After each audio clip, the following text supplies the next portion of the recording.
Hey guys, आज हम लोग मैथ के क्वेश्चन को डिस्कस करेंगे। मैथ के टॉप 50 शॉर्ट क्वेश्चन जो कि अब तक के एग्जाम में आया हुआ है। मोस्ट रिपीटेड 50 क्वेश्चन, यानी इसी 50 क्वेश्चन में से शॉर्ट क्वेश्चन जो आपको 30 पूछता है तो उसमें से आप 15 आराम से बना लोगे। तो यही हमने 50 क्वेश्चन का कलेक्शन किया है, जिसमें से हमारा प्रयास रहेगा कि दो से 3 दिन में हम इसको कवर कर दे। उसके बाद एक तरह से मान लीजिए तो यह गेस ही है, और हम लॉन्ग क्वेश्चन भी है ना, तो उसके लिए भी मैंने 30 गेस कर लिया है और मैं 30 उसको भी आपको प्रोवाइड कर दूंगा। और 50 क्वेश्चन में आज मैं आपको 10 या 15 क्वेश्चन को आज मैं डील करूंगा। तो चलिए आज का पहला क्वेश्चन हम स्टार्ट करते हैं। यदि समबाहु त्रिभुज की भुजा, प्रश्न है कि यदि समबाहु त्रिभुज की भुजा 2a है तो इसका क्षेत्रफल बतावे। यानी सबसे पहले हमें दिया क्या गया है, तो हमें दिया है समबाहु त्रिभुज की भुजा 2a। यानी समबाहु त्रिभुज का मतलब होता है कि जिसकी सभी भुजाएं जो है बराबर होती है। यानी समबाहु त्रिभुज का अगर हम पिक्चर बनाएं तो इसकी ऐसे बनेगा, ये आपको पिक्चर ऐसे बनेगा। यानी ए बी सी मान लेते हैं तो 2a यानी प्रत्येक भुजा का मान कितना होगा, 2a होगा। तो चलिए इसके आगे देखते हैं। हाँ, माना कि ए बी सी जो है ना वो त्रिभुज की क्या है, भुजाएं हैं। तो a बराबर b बराबर c बराबर 2a, यानी प्रत्येक भुजा क्या हो गया, ए बी का मान 2 हो गया, यानी प्रत्येक भुजा क्या हो गया, 2 हो गया। तो चलिए इससे जो है ना हम s को निकालते हैं। s क्या होता है, परिमाप। यानी यह हीरोन्स फॉर्मूला एक तरह से आप कह सकते हैं, वही फॉर्मूला है। यानी s का मतलब यहाँ क्या होता है, परिमाप। तो चलिए a plus B plus C by 2 यानी 2a प्लस 2a बाई 6, यानी तीनों को जोड़ेंगे तो हमको 6a बटा में 2 आएगा। तो ये 2 से हम 6 कटा देंगे तो कितना मरतबे कटेगा, 3 बार में। तो चलिए इसके हम क्षेत्रफल की बात निकालते हैं।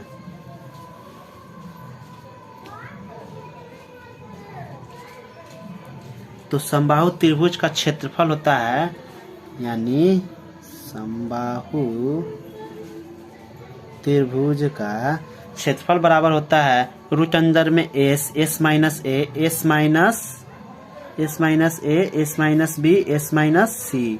यानी s क्या होता है, परिमाप होता है।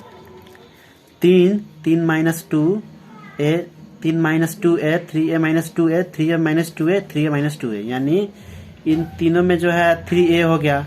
इन तीनों में क्या हो रहा है, a बाहर आ रहा है, a बाहर आ रहा है, a बाहर आ रहा है। यानी यहाँ पर भी a बाहर होगा, यहाँ पर भी a होगा, यहाँ पर भी a होगा। तो ये 3a हो गया, ठीक है। तो क्या तीनों को यदि करेंगे तो 3a स्क्वायर बाई 4, यानी 3 गुने a पर कितना है, 4 है, तो a पर घात कितना होगा, 4। तो ये बाहर आ जाएगा, तो रूट 3 a पर घात 2, यानी 4 का घात कितना होता है, 2। तो ये हमारा आज का आंसर हो गया, यानी इसका आंसर हो गया ये।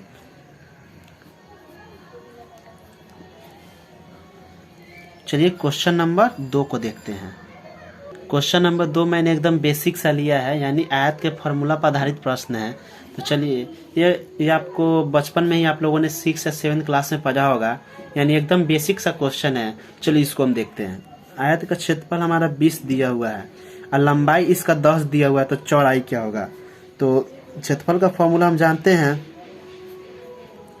लंबाई गुने चौड़ाई होता है, यानी l गुने b बराबर 20। l का मान कितना दिया हुआ है, हमारा दिया हुआ है l का मान 10 और गुने b हमसे पूछ रहा है 20। 1 0 से 1 0 काट के, यानी b का मान कितना हो गया, 2 सेंटीमीटर।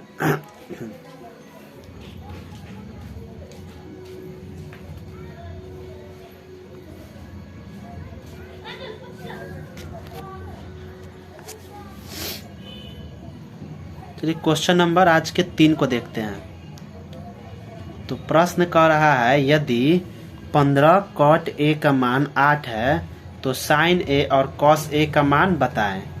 तो हम सीधे सॉल्यूशन देखेंगे इसका।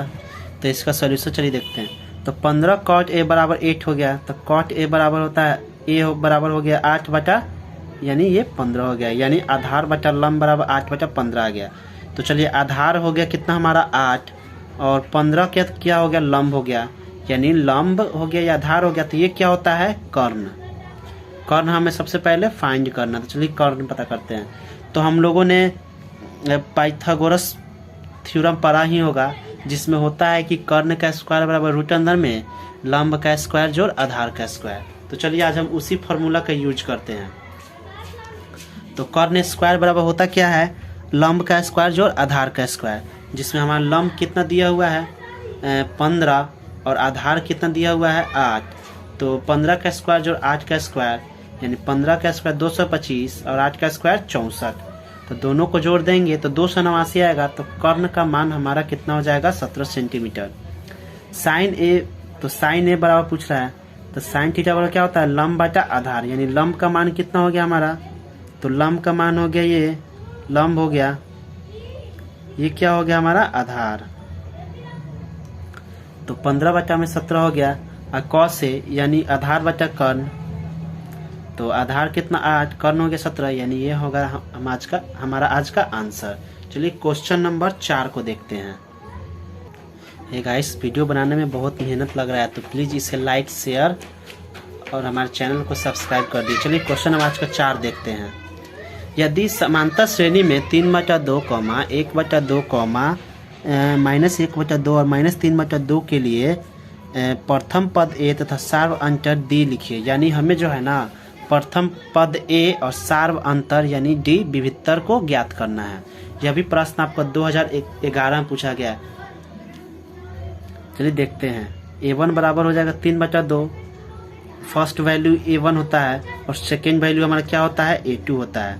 तो हम लोगों ने पढ़ा ही होगा कि d बराबर होता है a2 माइनस a1 या a1 माइनस a2, कुछ भी आप, यानी आप a2 माइनस भी a1 कर सकते हैं या आप a1 माइनस भी a2 कर सकते हैं। आप दोनों में से कोई भी रखिएगा तो उससे कोई फर्क नहीं पड़ेगा, मान आपका सेम ही आता है। तो चलिए हम इसको देखते हैं। यानी हमारा a1 का मान हो गया 3/2 और a2 का मान हो गया कितना 1/2। तो इसे हम d निकालते हैं। तो d बराबर क्या होता है a2 माइनस a1, तो 1/2 माइनस 3/2 यानी दो कैल्शियम 2 हो जाएगा, तो ये हो जाएगा 1 और 2 से 2 1 यानी -3। तो -3 में से 1 घटेगा तो -2/2, यानी हमारा d का जो मान हो जाएगा वो हो गया कितना -1, यानी d का मान यानी विभित्तर जो है हमारा कितना आ गया -1। चलिए क्वेश्चन नंबर 5 को देखते हैं। क्वेश्चन नंबर 5 कह रहा है कि दो त्रिभुज के समरूप होने के लिए प्रतिबंध को लिखे। यानी यह प्रश्न भी आपका 2011 में पूछा गया है। तो चलिए इसके शर्त को हम लोग देखते हैं। कौन कौन से शर्त होते हैं जो त्रिभुज को समरूप करते हैं। सबसे पहले शर्त होता है कि दो त्रिभुज में संगत कोण जो है, यानी संगत कोण जो होता है ना वो उसके बराबर होते हैं। और दूसरा होता है कि दो त्रिभुज के संगत भुजाएं भी जो है ना वो अनुपातिक होती है। यानी पहला हो गया संगत कोण बराबर होते हैं और दूसरा हो गया कि इसकी संगत भुजाएं भी जो है ना वो क्या होती है वो अनुपातिक होती है। तो ये रहा हमारा त्रिभुज के समरूप होने के लिए प्रतिबंध। चलिए क्वेश्चन नंबर 6 को देखते हैं। तो क्वेश्चन नंबर 6 कह रहा है जब एक सिक्के को उछाला जाता है तो चित्र प्राप्त होने की प्रायिकता बताओ। तो ये सीधा आपको नॉर्मल क्वेश्चन है, आप लोग इसको ध्यान से भी मतलब जो है ना ये आपको समझने में भी मतलब भारी नहीं लगेगा, इसलिए क्योंकि हम जानते हैं कि सिक्के में 2 ही परिणाम होते हैं, या तो आप उछालेंगे तो या तो जो है हेड आएगा या फिर टेल आएगा। यानी हेड का मतलब या तो चित आएगा और टेल का मतलब या तो पट आएगा। तो हम सभी जानते हैं कि एक सिक्के में 2 परिणामी होते हैं, संभावित परिणाम होते हैं। तो चलिए इसको क्वेश्चन को देखते हैं।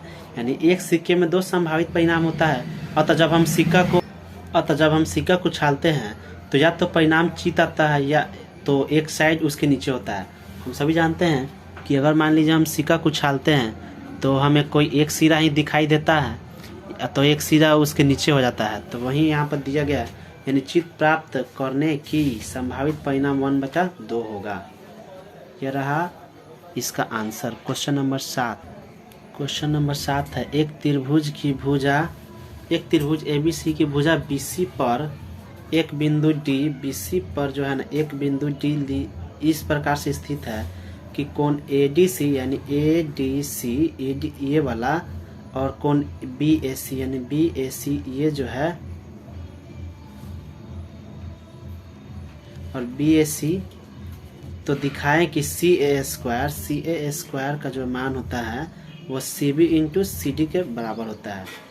तो त्रिभुज ए बी सी और ए डी सी में कौन सी ए बी सी और ए डी सी दोनों में क्या कॉमन है, तो सी कॉमन हो रहा है।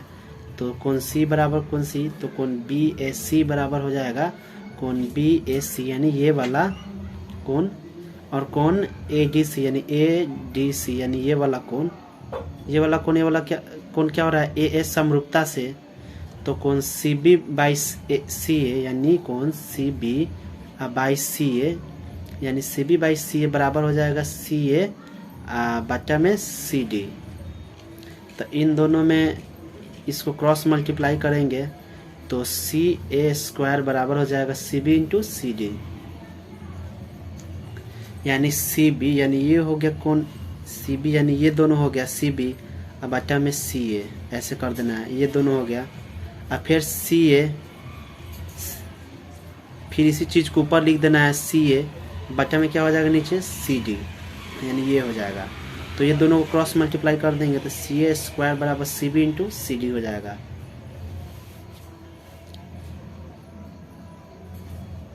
यानी क्वेश्चन नंबर 8 को देखते हैं। तो क्वेश्चन नंबर 8 है 2 tan स्क्वायर 45 डिग्री प्लस जो है cos square 30 degree minus sine square 60 का मान बताए।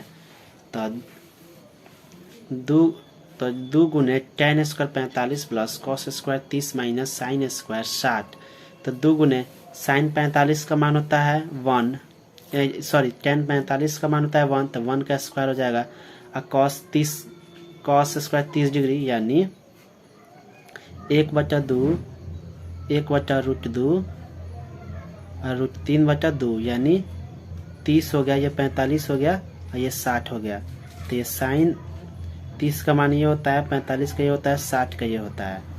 तो हम इसी का जस्ट अपोजिट ये वाला यहाँ आता है √3/2, 1/2 ये बीच में ही रहता है, ये वाला पार्ट यहाँ आ जाता है यानी 1/2 ये हो जाता है। ठीक है, तो √3/2 का होल स्क्वायर माइनस √3/2 ये क्वेश्चन cos स्क्वायर 30 का मान ही होता है, साइन स्क्वायर 60 के बराबर होता है, यानी दोनों का मान सेम ही होता है।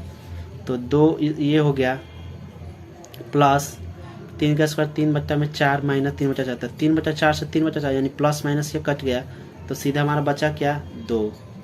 तो आज का हमारा आंसर ये हो गया इस क्वेश्चन का 2। प्रश्न आपका 9 है कोऑर्डिनेट ज्यामिति यानी नियामक ज्यामिति से प्रश्न है, 2012 में पूछा गया है। बिंदु 4,5 तथा -3,2 के बीच की दूरी निकालना है, यानी डिस्टेंस फार्मूला का हमको यूज करना है। तो दूरी बराबर होता है x2 - x1 का whole square plus y2 - y1 का होल स्क्वायर। तो x2 यहाँ पर ये हो गया -3 और माइनस x1 हो जाएगा ये, तो क्या -3 और -4 तो कितना होता है -7 और प्लस y2 हो जाएगा 2 और y1 हो जाएगा 5 यानी 2 - 5 यानी -3 का होल स्क्वायर। तो 7 का स्क्वायर 49 और 3 का स्क्वायर 9 यानी √9 में 58 जो है हमारा आंसर हो गया। यानी इसमें डिस्टेंस फार्मूला का यूज करना था और दो बिंदुओं के बीच की दूरी बोली, यानी ये हो जाएगा हमारा x1 और ये हो जाएगा x2, ये हो जाएगा y1, ये हो जाएगा y2। इस बात को याद रखिएगा।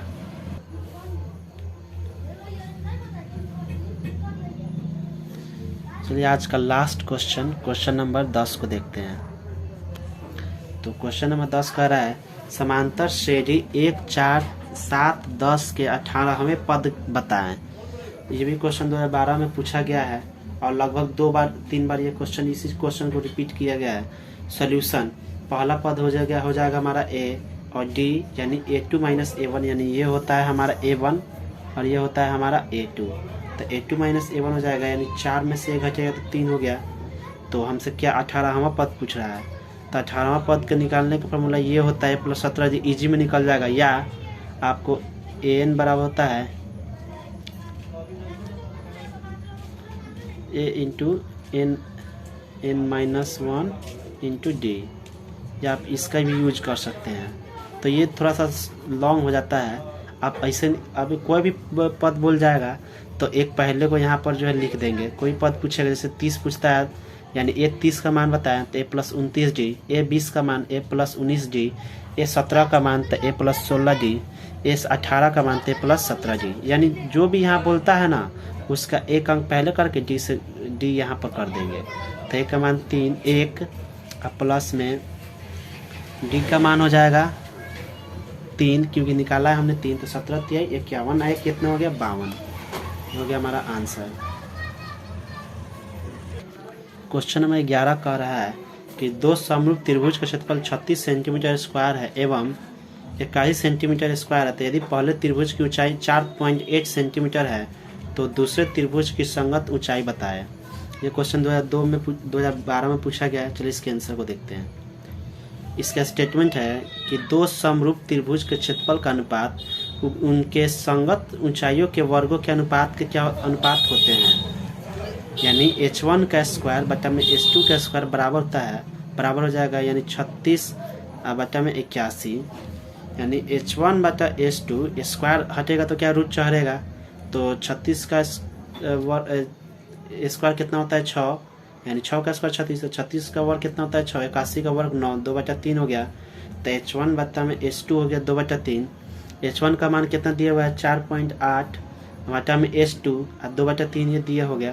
तो h2 बराबर हो जाएगा 4.8 गुने 3 बटा में ये, यानी ये हो जाएगा क्रॉस मल्टीप्लाई करेंगे तो h2 बराबर ये हो जाएगा 4.8 गुने 3 बटा में 2, यानी 2 से कर जाएगा 2.4, यानी h2 का मान हो गया 7.2। हे गाइस, हमारा वीडियो अच्छा लगे तो प्लीज़ इसे लाइक शेयर और चैनल को सब्सक्राइब करें। ये है पार्ट 1। हमने जो है टॉप 30 या 40 क्वेश्चन है उसको मैंने पूरे क्वेश्चन बैंक से मैथ का निकाला है और इसी में से ही क्वेश्चन आपके एग्ज़ाम में भी देखने को मिलेंगे। तो आज का 11 क्वेश्चन रहा। कल मैं फिर आपके लिए टॉप 10 क्वेश्चन लेकर आऊँगा। इसी तरह हमारे चैनल पर बने रहें और बिना स्किप किए वीडियो को देखते रहें और इसे लाइक शेयर एंड सब्सक्राइब करें चैनल को, Goswami GS and maths classes को। चलिए कल मिलते हैं।